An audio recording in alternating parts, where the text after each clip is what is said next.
Hello friends, welcome to study stage. तो आज की इस वीडियो में हम लोग विलोपन विधि और प्रतिस्थापन विधि से समीकरण हल करना सीखेंगे। यानी आपको जो है विलोपन विधि को बनाने के लिए एक अलग वीडियो नहीं देखना पड़ेगा और प्रतिस्थापन विधि से समीकरण को बनाने के लिए कोई एक अलग वीडियो देखने की जरूरत नहीं है। आप सिर्फ इसी एक वीडियो में विलोपन विधि और प्रतिस्थापन विधि से समीकरण को हल करना सीख जाएंगे। बहुत ही इंपॉर्टेंट है विलोपन विधि और प्रतिस्थापन विधि, क्योंकि आपकी 10th क्लास की एग्जाम में 100% चांस रहता है कि विलोपन विधि और प्रतिस्थापन विधि से क्वेश्चन पूछा जाता है और वो क्वेश्चन 5 नंबर का होता है। ठीक, और दोनों को बनाने के बाद लास्ट में हम ये भी जानेंगे कि विलोपन विधि और प्रतिस्थापन विधि दोनों में क्या डिफरेंस है, क्या अंतर है। ठीक, तो चलिए सबसे पहले हम इस समीकरण को जो दिया हुआ है, इस समीकरण को हम विलोपन विधि से सॉल्व करते हैं। तो ये हमारा पहला समीकरण क्या है, 3x + 4y = 10, यानी हमारा ये पहला समीकरण हो गया। और ये दूसरा समीकरण है 2x - 2y = 2, यानी हमारा ये दूसरा समीकरण हो गया। और इस समीकरण को जो है हम किस विधि से बनाएंगे, तो विलोपन विधि से बनाएंगे।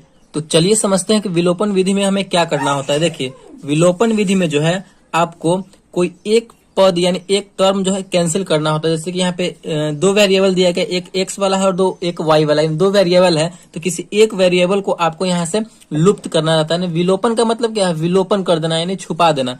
तो हमें यहाँ से कैंसिल करना रहता है किसी एक वेरिएबल को, या आप x को कीजिए या फिर y को कीजिए। ठीक, कैंसिल आउट करना होता है। तो हम कैसे करेंगे, यहाँ पे 3x है, नीचे में 2x है, इसमें y वाले में 4y है और नीचे में 2y है। तो हमें कैंसिल आउट करने के लिए एक मतलब समीकरण जो वेरिएबल है वो सेम होना चाहिए। यानी यहाँ पे 3x है तो यहाँ भी 3x होना चाहिए कैंसिल करने के लिए। अगर इसमें 4y है, इसको कैंसिल करना y वाले को, तो यहाँ 4y है ना, तो यहाँ भी हमें 4y करना होगा। मतलब इस टाइप से हमें करना है।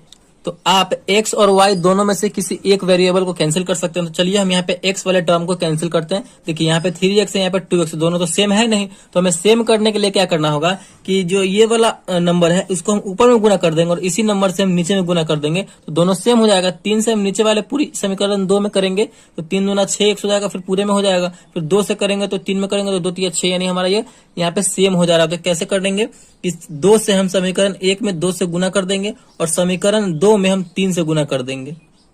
आप समझ रहे हैं ना, बस इसी टाइप से आपको करना है। मतलब आपको ध्यान से समझते चलना है। तो गुना करेंगे तो समीकरण 1 में जो है ये 2 से पूरा में गुना हो जाएगा। तो गुना कीजिए, हमारा नया समीकरण बन जाएगा 3 दूना 6x प्लस है तो प्लस, फिर 2 से 4 में करेंगे तो 4 दूना 8y = 10 में 2 से करेंगे तो 10 दूना 20। हमारा ये समीकरण तीसरा बन गया, हमारा ये नया समीकरण बन गया। फिर 3 से इस पूरी समीकरण में होगा तो 3 दूना 6x, माइनस है तो माइनस, फिर 3 में 2 से करेंगे 3 दूना 6y, फिर = 3 में 2 से करेंगे तो 3 दूना 6। ये हमारा चौथा समीकरण हो गया, नया समीकरण बन गया। अब हम यहाँ पे देखिए एक टर्म बिल्कुल सेम हो गया, यानी वेरिएबल सेम है। 6x ऊपर भी है और 6x नीचे भी है, तो दोनों यहाँ पे कैंसिल हो जाएगा। तो चलिए यहाँ पे हम कैंसिल करते हैं। तो 6x प्लस में ऊपर भी और 6x नीचे में प्लस में है, तो इसको हम घटाएंगे तभी ना कैंसिल होगा। मतलब 6x में से 6x अगर घटेगा तो यहाँ पे 0 हो जाएगा, यहाँ पे कट जाएगा। तो यहाँ पे जैसे हम आप एग्जाम में लिखेंगे 10th क्लास के एग्जाम में, बोर्ड एग्जाम में, बिल्कुल उसी प्रकार हम बनाएंगे और जिससे कि आपको 5 में 5 नंबर मिल सके। तो यहाँ पे हम लिखेंगे समीकरण 3 और 4 को घटाने पर, समीकरण 3 और 4 को यहाँ पे हम घटाएंगे तो घटाइए 6x + 8y = 20 है हमारा तीसरा। चौथा है 6x - 6y = 6 है। तो इसे हम घटाएंगे, घटाइए। 6x प्लस में है और नीचे हम घटा रहे हैं तो माइनस का चिन्ह रहेगा, तो 6x यहाँ पे माइनस में हो गया, तो यहाँ पे ये कैंसिल हो जाएगा क्योंकि बराबर में कैंसिल हो जाएगा। देखिए नीचे वाले चिन्ह को हमेशा आपको देखते चलना है। आप यहाँ पे माइनस का चिन्ह हम क्या कर रहे हैं, तो घटा रहे हैं। तो माइनस यहाँ पहले से है, ऊपर वाले को नहीं देखना है, इसको देखना है।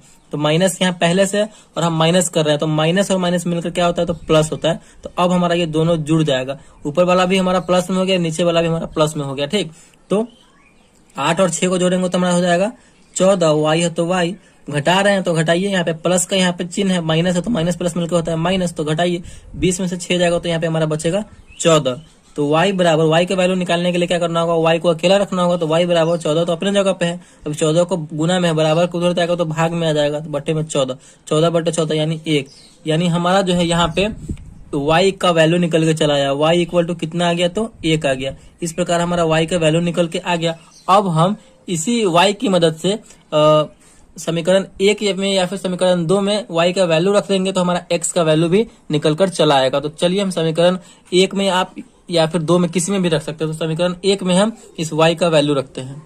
तो चलिए हम समीकरण 1 में एक y का वैल्यू रखते हैं। y का हमारा मान निकल के आया है। तो यहाँ पे हम कैसे लिखेंगे, बजाबते से लिखेंगे समीकरण 1 में y का मान रखने पर। अगर आप इस प्रकार लिख के बनाएंगे तो बोर्ड में आपको बहुत ही अच्छे नंबर प्राप्त होंगे रखने पर। चलिए हमारा समीकरण 1 क्या है, 3x plus 4y equal to 10 है। तो हमें y का मान रखना है, यानी y के जगह पर 1 रखना है। तो यहाँ पे हो जाएगा 3x प्लस 4 और y के जगह पर 1 आया है तो 1 लिखेंगे बराबर 10। 3x प्लस 4 में 1 से गुना करेंगे तो 4 हो जाएगा बराबर 10।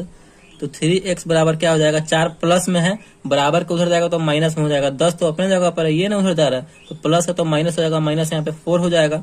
तो 3x बराबर क्या हो जाएगा, 10 में से 4 जाएगा तो बचेगा हमारा 6। तो x बराबर क्या हो जाएगा, 6 जगह पे है अपने। अब 3x को हम उधर भेज रहे हैं, यानी गुना में है, बराबर को हो जाएगा तो भाग में आ जाएगा, यानी 6/2।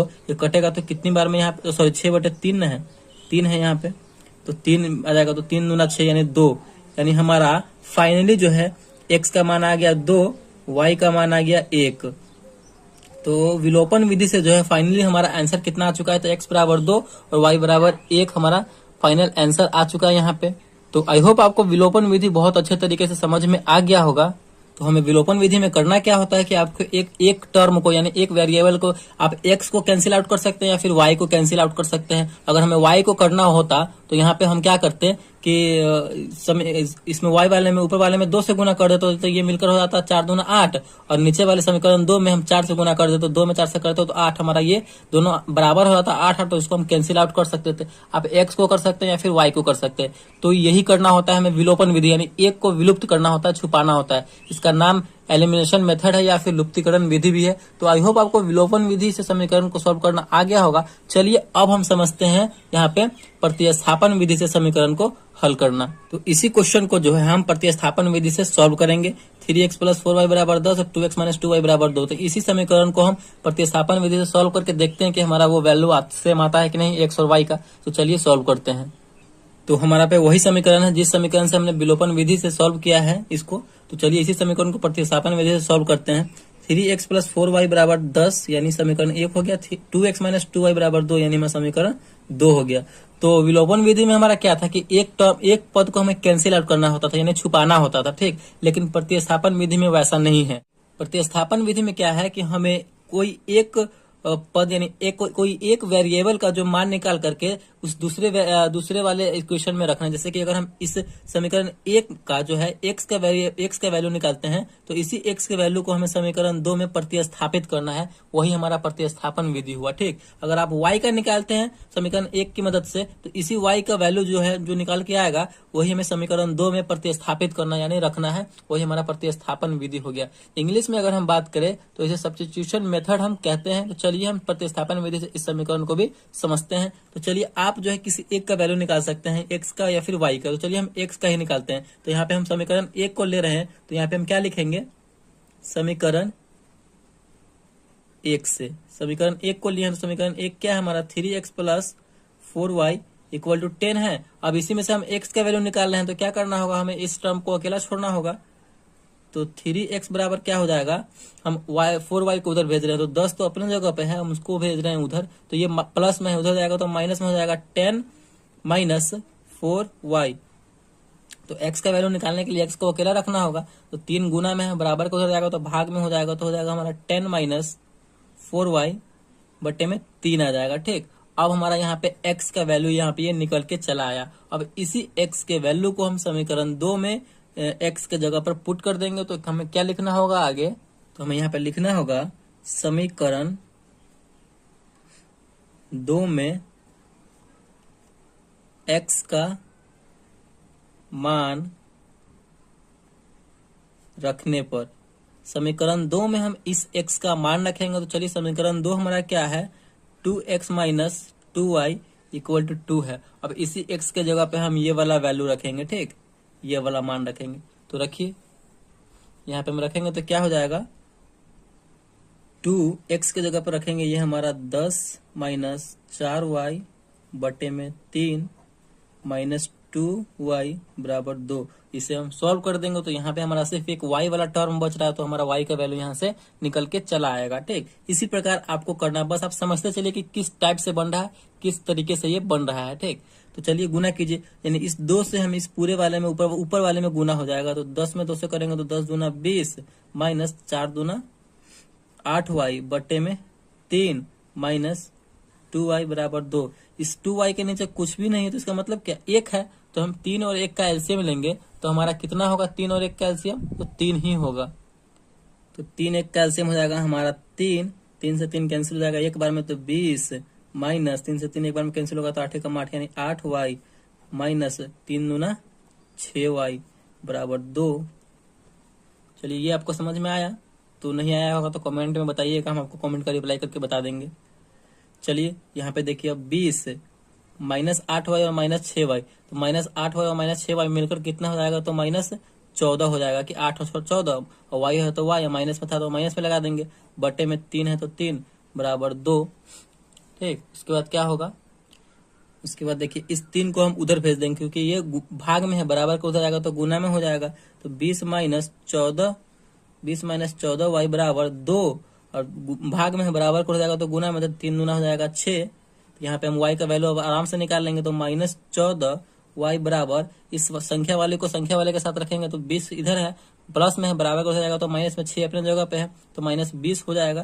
तो यहाँ पे देखिए माइनस 14y बराबर क्या हो जाएगा, माइनस 14, क्योंकि 6 में से 20 घटे, कम में से ज्यादा घट रहा है तो यहाँ पे माइनस में आंसर आएगा। तो माइनस इधर भी है माइनस इधर भी है, बराबर के दोनों ओर माइनस है तो माइनस माइनस कैंसिल हो जाएगा। तो यहाँ से हमारा y का वैल्यू निकल के चला आएगा, y बराबर, y का वैल्यू निकालने के लिए मैं y को अकेला रखना होगा, तो 14y है तो y बराबर क्या हो जाएगा, 14 तो अपने जगह पर, इस 14 गुना में लगा हुआ है, बराबर के हो जाएगा तो भाग में हो जाएगा, 14 बटे 14 कितनी बार में कटेगा, 14 से भाग देंगे तो एक बार में कटेगा। तो यहाँ पे हमारा फाइनली जो है y का मान निकल के चला आया। तो y का मान जैसे ही निकल के आया है तो हम समीकरण 1 में 2 में या फिर किसी में भी रख देंगे तो हमारा x का मान भी निकल के चला आएगा। ठीक, तो यहीं पे आपको सॉल्यूशन उसका बना के दे रहे हैं। समीकरण 1 में यहाँ पे लिख सकते हैं आप, समीकरण 1 में y का मान रखने पर, तो समीकरण 1 में हम y का मान रखें, समीकरण 1 है हमारा 3x प्लस 4y बराबर 10। आप किसी में भी रख सकते हैं, 1 में भी रख सकते हैं, 2 में भी रख सकते हैं। तो चलिए 3x प्लस 4, y की जगह पे क्या रखेंगे, 1 रखेंगे क्योंकि y का मान हमारा 1 आया है, इक्वल टू 10। 3x बराबर क्या हो जाएगा, देखिए 3x बराबर हम उसको देखिए इस संख्या में 4 में 1 से गुना करेंगे तो 4 हो जाएगा, तो ये संख्या वाला इधर है और संख्या वाला भी इधर, तो संख्या वाला को संख्या वाले के साथ रखेंगे, 4 उधर चला जाएगा तो 10, और माइनस में 4 हो जाएगा क्योंकि ये प्लस में है, बराबर को उधर जाएगा तो माइनस में। तो x बराबर क्या हो जाएगा, x का मान निकालने के लिए x को अकेला रखना होगा, तो 3 को हम उधर भेज देंगे, 10 में से 4 गया तो 6, और बट्टे में यहाँ पे भाग में चला जाएगा क्योंकि यहाँ पे जो है 3 गुना में लगा हुआ है, बराबर को उधर जाएगा तो भाग में हो जाएगा, तो 6 में 3 से भाग दे देंगे, तो यहाँ पे हमारा कट के आ जाएगा 6 बटे 3 यानी 2। फाइनली जो है हमारा x बराबर हो जाएगा 2 और y बराबर हो जाएगा 1, यानी हमारा यहाँ पे प्रतिस्थापन विधि से भी हमारा वही वैल्यू आया, x बराबर 2 और y बराबर 1, और विलोपन विधि से भी हमारा वही मान आया था, x बराबर 2 और y बराबर 1। तो इसी तरीके से हम विलोपन विधि और प्रतिस्थापन विधि को सॉल्व करते हैं। अब समझते हैं कि विलोपन विधि और प्रतिस्थापन विधि में अंतर क्या है। देखिए विलोपन विधि में क्या करना होता है कि विलोपन विधि में हमें एक पद को यानी एक वेरिएबल को आपको विलुप्त करना रहता है, यानी छुपाना रहता है। विलोपन विधि का मतलब ही वही है, यानी एलिमिनेशन मेथड, यानी हम आप एक्स को कट कर दीजिए या फिर वाई को कट कर दीजिए, जो आपको मतलब, लेकिन दोनों सेम होना चाहिए। ठीक, और प्रतिस्थापन विधि में क्या होता है कि आपको किसी एक का वैल्यू निकाल करके, किसी एक या टर्म का यानी एक्स का या फिर वाई का वैल्यू निकाल करके दूसरे समीकरण में प्रतिस्थापित करना, यानी उसका मान रखना, वही हमारा प्रतिस्थापन विधि हुआ। विलोपन विधि में आपको छुपाना है और प्रतिस्थापन विधि में आपको उसका मान उठा करके दूसरे समीकरण में प्रतिस्थापित करना है। बस यही डिफरेंस है प्रतिस्थापन विधि और विलोपन विधि में। एकदम 110% एग्जाम में पूछा ही जाता है, तो दोनों को अच्छे तरीके से आप समझ लीजिए। तो आई होप वीडियो आपको बहुत अच्छे तरीके से समझ में आ गया होगा और विलोपन विधि और प्रतिस्थापन विधि से समीकरण को हल करना सीख गए होंगे। तो वीडियो अगर आपको अच्छा लगा और पसंद आया तो प्लीज वीडियो को एक लाइक कीजिएगा, और चैनल पर नया है तो चैनल को सब्सक्राइब जरूर कीजिएगा। Thank you.